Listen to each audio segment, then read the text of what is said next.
جناب عبد المطلب نے وہیب کی بچی اپنے لیے پسند کی، وہب کی بچی بیٹے عبداللہ کے لیے پسند کی، یعنی آمنہ کو اپنے لخت جگر عبداللہ کے لیے پسند کیا۔ جب جا رہے تھے، توجہ، جب جا رہے تھے ایک کاہنہ عورت نے دیکھا، اس نے جناب عبداللہ کو بلایا، حضور کے والد گرامی کو بلایا، اور بلا کے کہتی ہے میرے ساتھ شادی کر لو، میرے پاس اتنی دولت ہے، اتنا مال ہے، اتنا سونا ہے، اتنی چاندی ہے، میں سب تمہیں دیتی ہوں۔ ہوتا تو یہ ہے کہ مہر لڑکا دیتا ہے، یہاں لڑکی آفر کر رہی ہے میں سب کچھ اپنا تجھے دیتی ہوں، مجھ سے شادی کر لو۔ حضرت عبداللہ نے کہا شادی کے لیے تو میں جا رہا ہوں، انکار کر دیا۔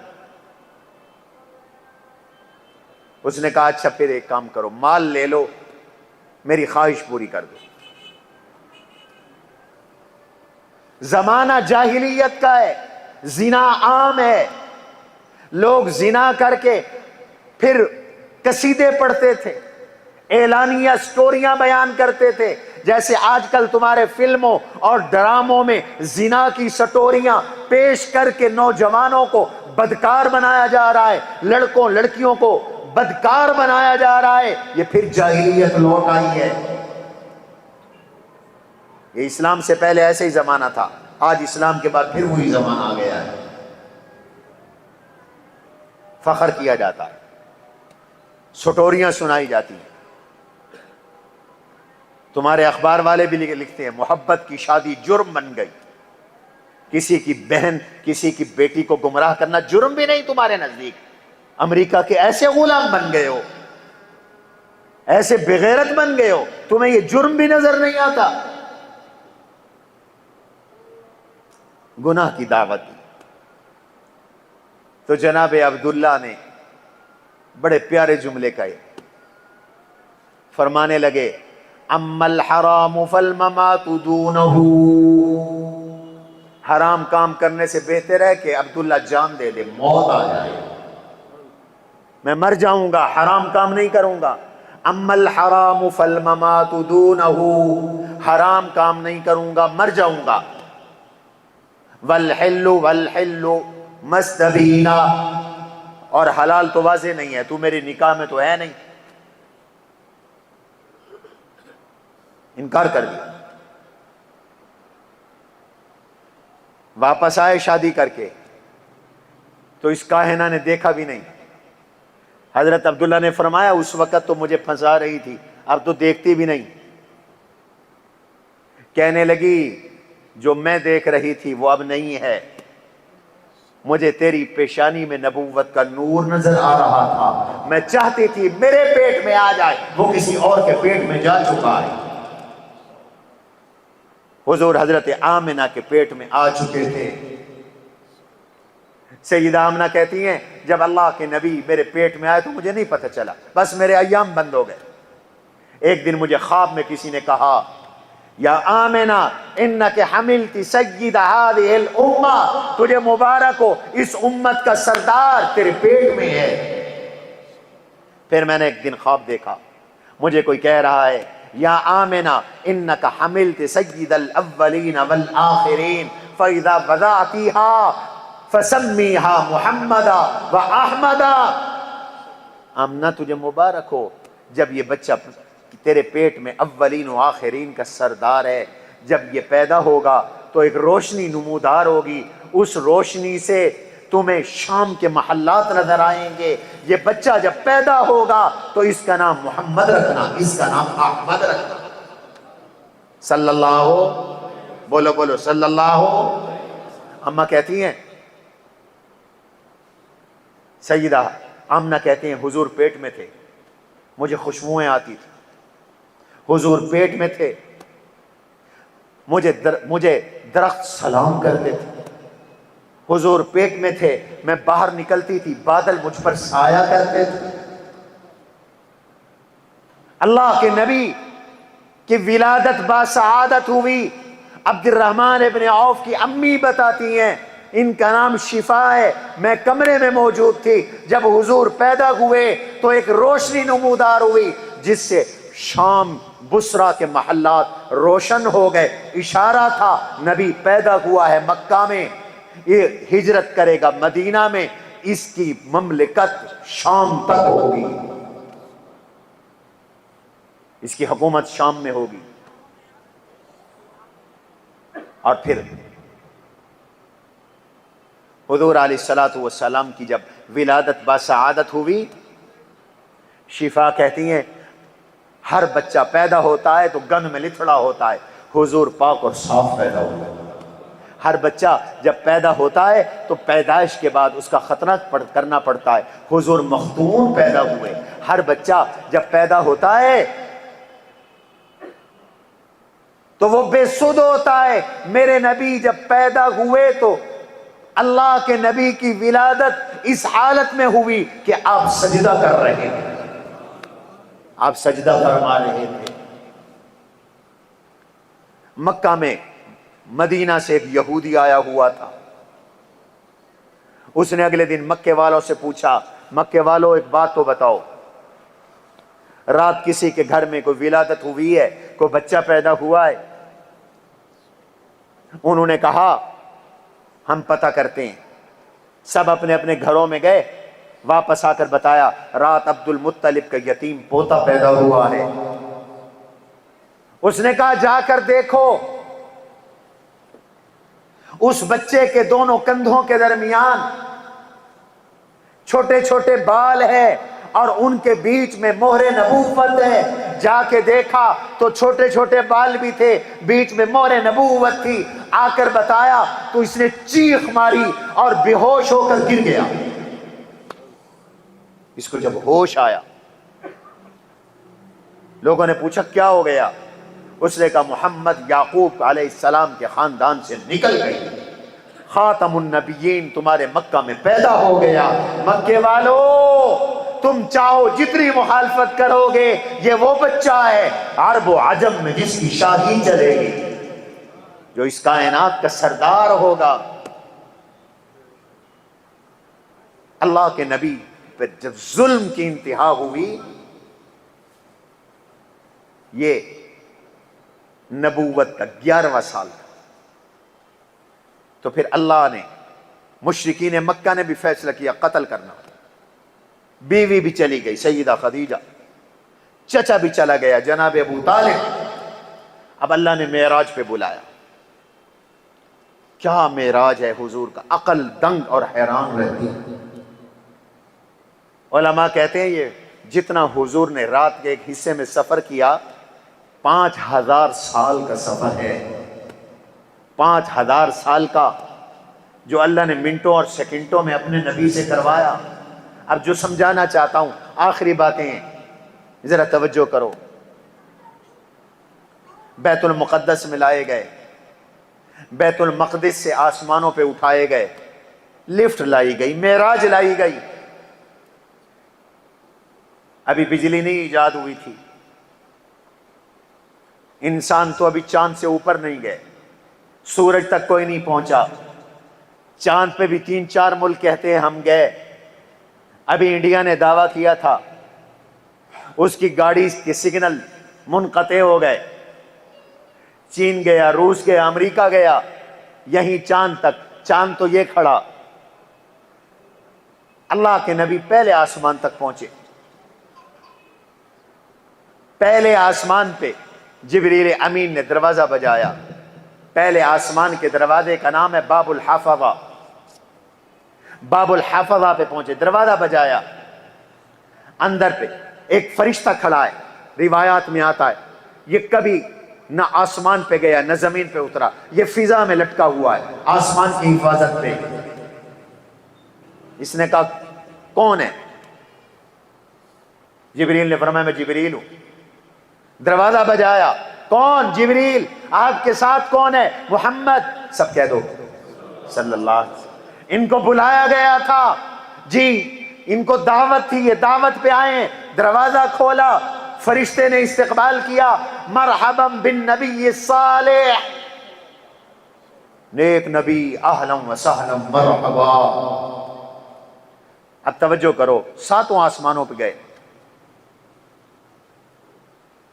یہ مولانا احمد صاحب آج نعت پڑھ رہے تھے، سدرۃ المنتہا منزل میں تیری. یہ سدرۃ المنتہا 7 آسمانوں سے اوپر ہے، ایک مقام ہے. پہلے آسمان پہ آدم علیہ السلام سے ملے، دوسرے پہ یحییٰ علیہ السلام اور حضرت عیسیٰ علیہ السلام سے ملے، تیسرے آسمان پہ ادریس علیہ السلام سے ملے، چوتھے آسمان میں یوسف علیہ السلام سے ملے، پانچویں آسمان میں ہارون علیہ السلام سے ملے، چھٹے آسمان میں موسیٰ علیہ السلام سے ملے، ساتویں آسمان میں ابراہیم علیہ السلام سے ملے. ہر ایک نے میرے آقا کا آسمانوں پہ استقبال کیا، ہر ایک نے استقبال کیا. آدم علیہ السلام کو اللہ نے پہلے آسمان پہ بٹھا کر اپنے بیٹے کا استقبال کیا. حضور جب پہنچے تو آدم علیہ السلام نے فرمایا مرحبا بالابن الصالح، میرے نیک بچے، میرے نیک بیٹے، مرحبا مرحبا مرحبا. آپ تشریف لے آئے. مرحبا بالابن الصالح. علماء کہتے ہیں 1.25 لاکھ نبیوں میں اللہ نے آسمانوں پہ 8 نبیوں سے ملوایا صرف. اس کی کیا وجہ ہے؟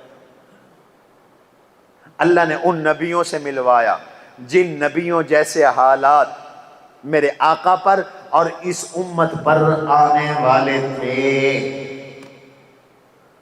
صرف انہی نبیوں سے ملوایا. آدم علیہ السلام سے ملاقات ہوئی. کیوں؟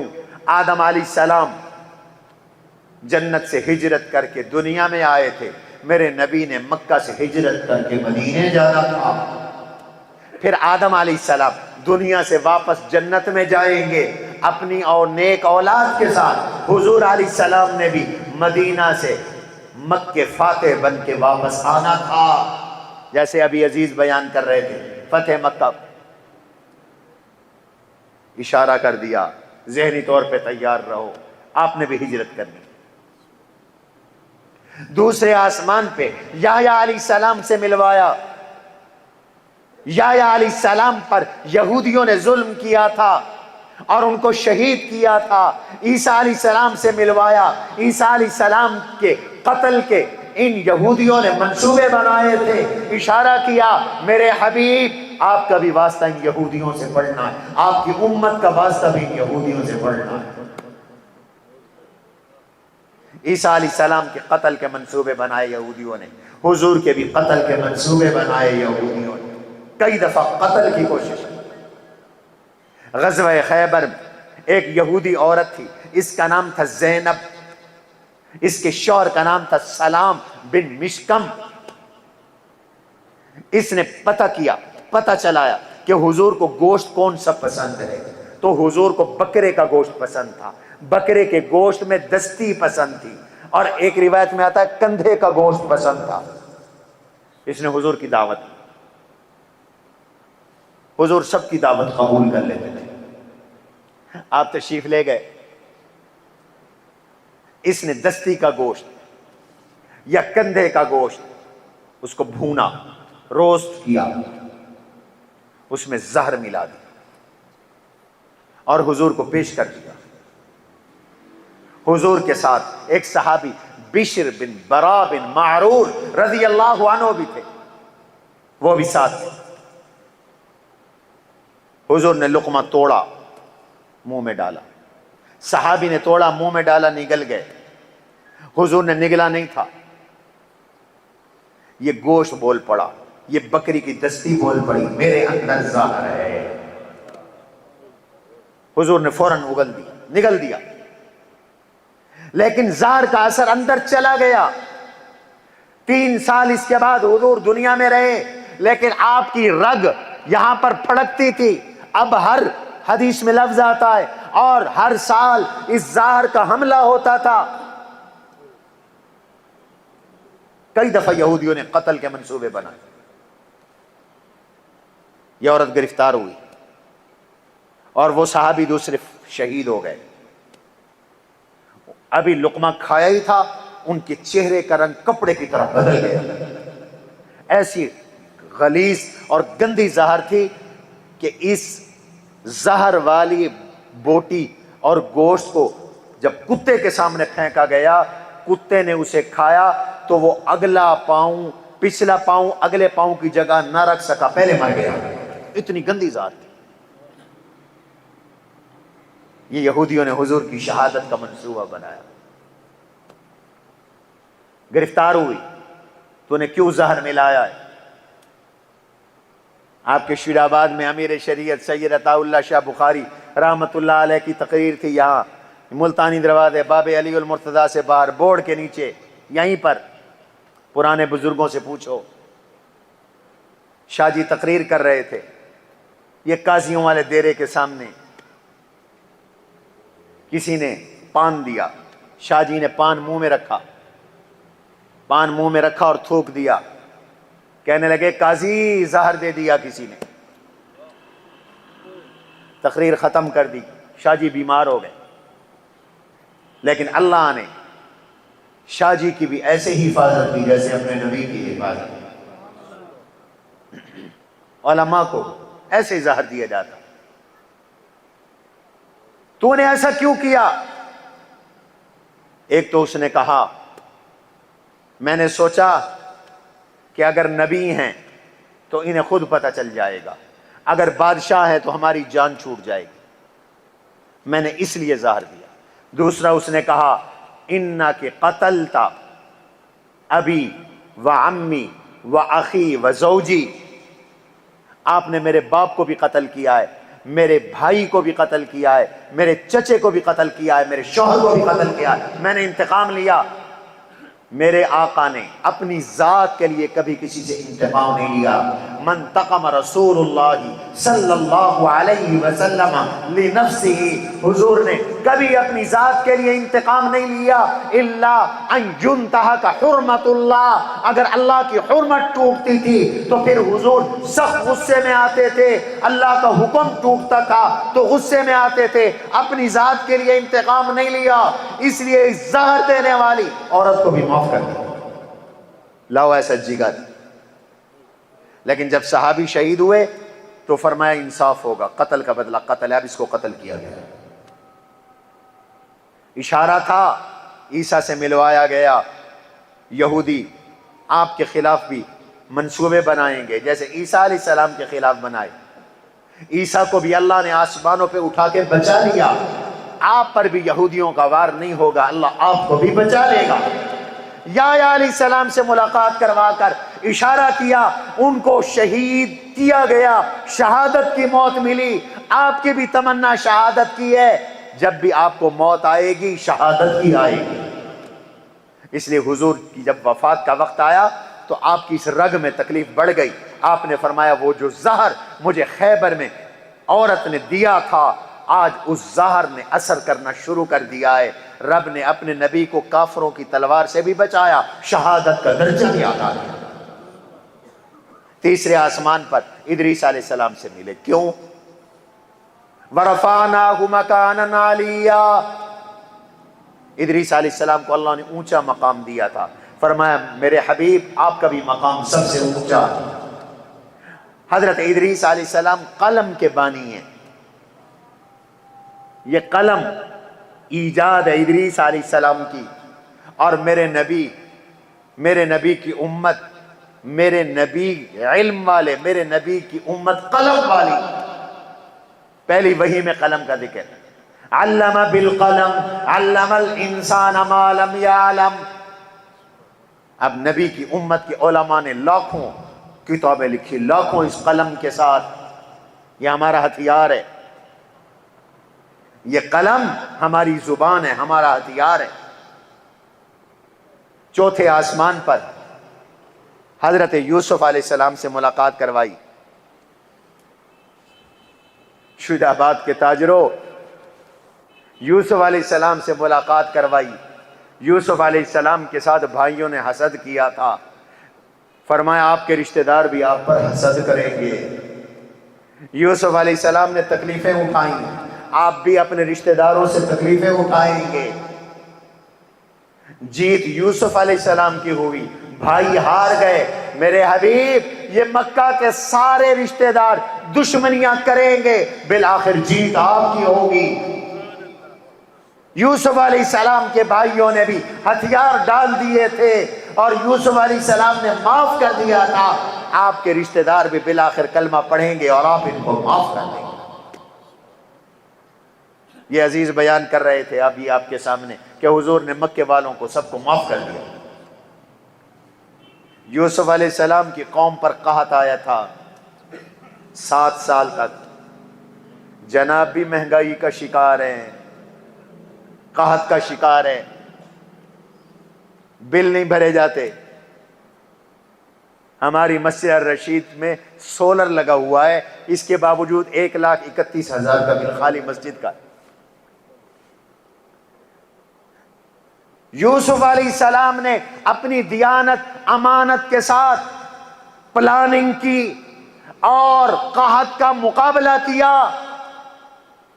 اشارہ کیا کہ آپ کی امت میں بھی ایسے دیانتدار لوگ آئیں گے تو یہ قحط کا اور معاشی بحران کا مقابلہ کر سکیں گے۔ جو خود کھانے والے ہوں وہ کیا مقابلہ کریں گے؟ وقت نہیں میں آپ کو بتاؤں کہ یوسف علیہ السلام نے کیسی پلاننگ کی تھی، یہ قرآن ہمیں بتاتا۔ یوسف علیہ السلام کا کامیاب اقتدار تھا، جیلوں سے نکل کر وہ حاکم بنے تھے، تخت شاہی پہ بیٹھے تھے۔ انہوں نے پلاننگ کی، سروے کروایا۔ آپ کے ہاں تو کوئی سروے نہیں، پہلے چینی بنا کر باہر بیچ دیتے ہو، سستی بیچ کر پھر مہنگی خریدتے ہو اپنے ملک کے لیے۔ سبحان اللہ، یہ ہے تمہاری منصوبہ بندی۔ اپنے ملک کی گندم افغانستان بھیج دیتے ہو، پھر باہر سے گندم منگواتے ہو، یہ ہے ہماری منصوبہ بندیاں۔ پھر مہنگائی نہ ہو تو کیا ہو؟ حضرت موسیٰ علیہ نبی، حضرت یوسف علیہ السلام نے سروے کروا کر 7 سال تک خوب غلہ کاشت کروایا اور اس غلے کو سٹور کروایا۔ ما حسدتم فذروه فی سنبلہ، فرمایا سٹوں سے ہی نہ نکالو، سٹوں میں بند رکھو تاکہ یہ محفوظ رہے، سٹور کرتے چلے جاؤ۔ پھر 7 سال آئیں گے، قحط آئے گا تو یہ غلہ کام آئے گا۔ اب یوسف علیہ السلام کی پوری مملکت میں جب دنیا میں قحط تھا، سب کو غلہ مل رہا تھا، دوسرے ممالک سے لوگ بھی غلہ لینے یوسف علیہ السلام کے پاس آ رہے تھے۔ یوسف سب کو کھلا رہے تھے، یوسف سب کو کھلا رہے تھے۔ یوسف علیہ السلام سے ملاقات کروائی۔ یوسف علیہ السلام پر نسوانیت نے حملہ کیا تھا، اس امت پر بھی عورتوں کا فتنہ آئے گا، لیکن یوسف کامیاب ہوئے اور اس عورتوں کے فتنوں سے بچ گئے۔ وہی کامیاب ہوگا جو بے حیائی کے اس فتنے سے بچ جائے گا۔ اللہ میری آپ کی حفاظت فرمائے۔ 5ویں آسمان پہ حضرت ہارون علیہ السلام سے ملے۔ حضرت ہارون علیہ السلام کی یہودیوں نے نہیں مانی تھی۔ حضرت ہارون علیہ السلام سے ملاقات کروا کر اشارہ کیا کہ آپ کا بھی یہودیوں سے واسطہ پڑے گا۔ پھر ہارون علیہ السلام کی نہیں مانی یہودیوں نے، انہوں نے شرک شروع کر دیا، بچڑے کی پوجا پاٹ کر دی۔ اللہ نے فرمایا تمہاری توبہ یہ ہے، فَتُوبُوا إِلَىٰ بَارِئِكُمْ وَاقْتُلُوا أَنفُسَكُمْ، ایک دوسرے کو قتل کرو تب تمہاری توبہ قبول کرو۔ 70,000 یہودیوں نے ایک دوسرے کو قتل کیا، اشارہ کیا آپ کے بنو قریظہ بھی قتل ہوں گے، بنو نذیر قتل ہوں گے، وہ آپ کے ساتھ غداری کریں گے، وہ بھی قتل ہوں گے، وہ ہوئے قتل۔ اب موسیٰ علیہ السلام کے ساتھ ملاقات ہوئی 6 آسمان پر، جاتے ہوئے بھی ہوئی، آتے ہوئے بھی ہوئی۔ جاتے ہوئے ہوئی، موسیٰ نے بھی استقبال کیا، اشارہ تھا کہ موسیٰ علیہ السلام سے بھی مل لیجئے۔ موسیٰ علیہ السلام کا ایک فرعون تھا، آپ کی امت کا بھی ایک فرعون ہوگا، ابو جہل، وہ بھی ہلاک ہوا، اور آپ کی امت کا فرعون ابو جہل بھی ہلاک ہوگا۔ آپ پر بھی وہ حالات آئیں گے جو موسیٰ کلیم پر حالات آئے۔ فرعون نے بھی ظلم کیا، ابو جہل نے بھی حضور علیہ السلام کے ساتھ ایک نہیں کئی دفعہ ظلم کیے۔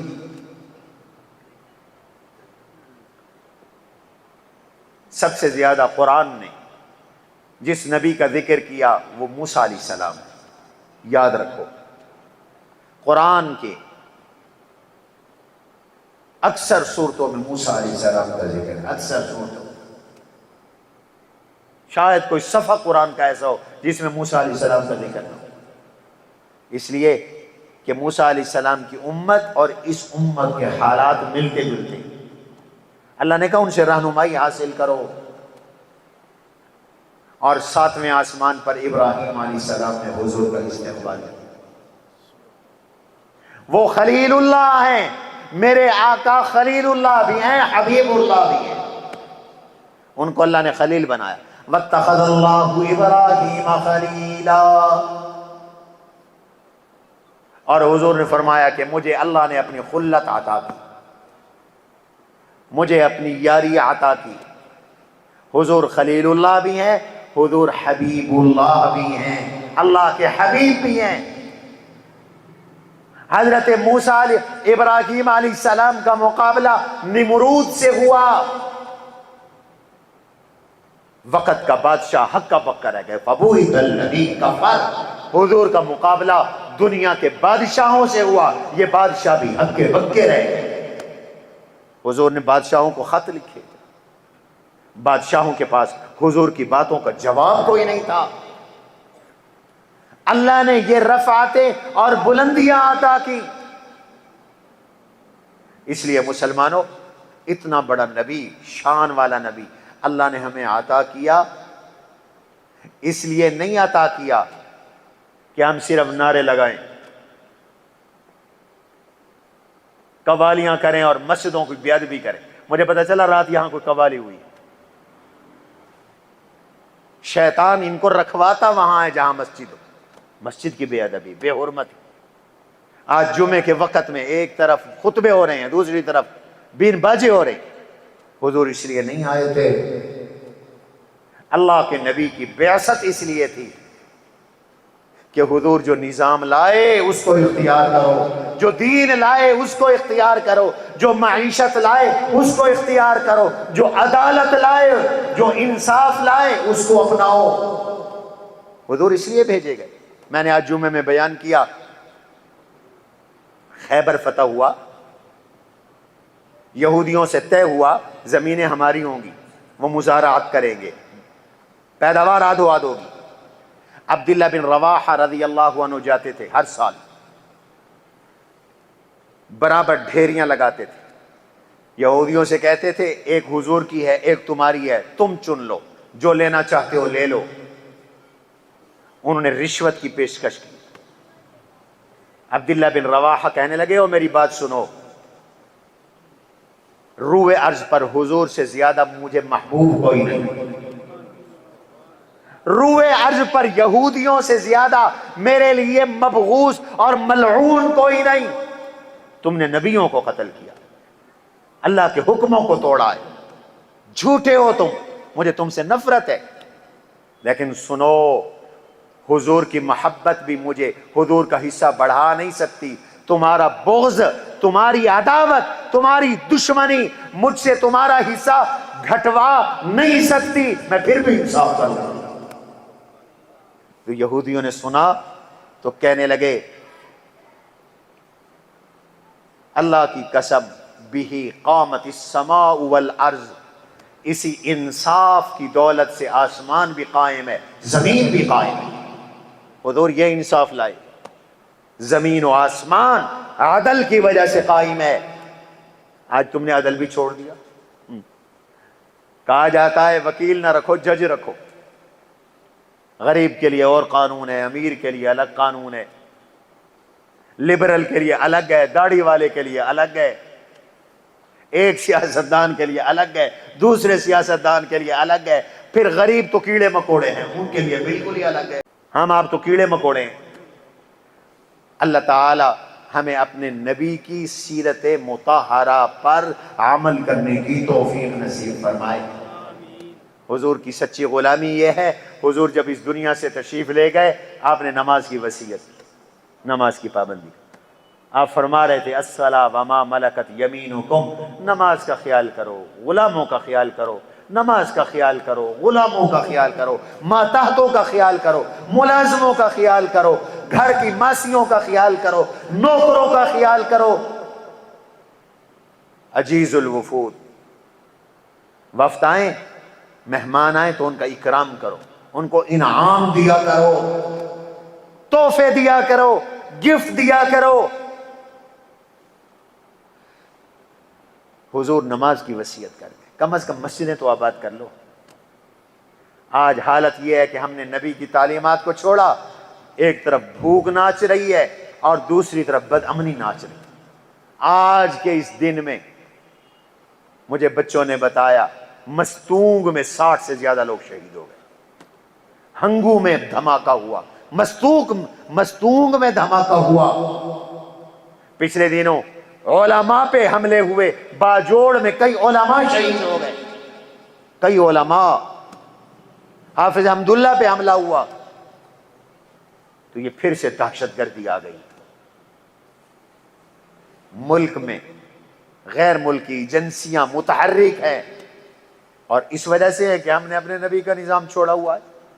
اللہ مجھے اور آپ کو اپنے نبی کی سنتوں پہ عمل کرنے والا بنائے، آمین۔ سبحان ربک رب العزت عما یصفون والسلام المرسلین والحمد للہ رب العالمین۔ کل انشاءاللہ آپ قد عظمت فللأمجاد بانيها ومن يسعى إلى العليا بما فيها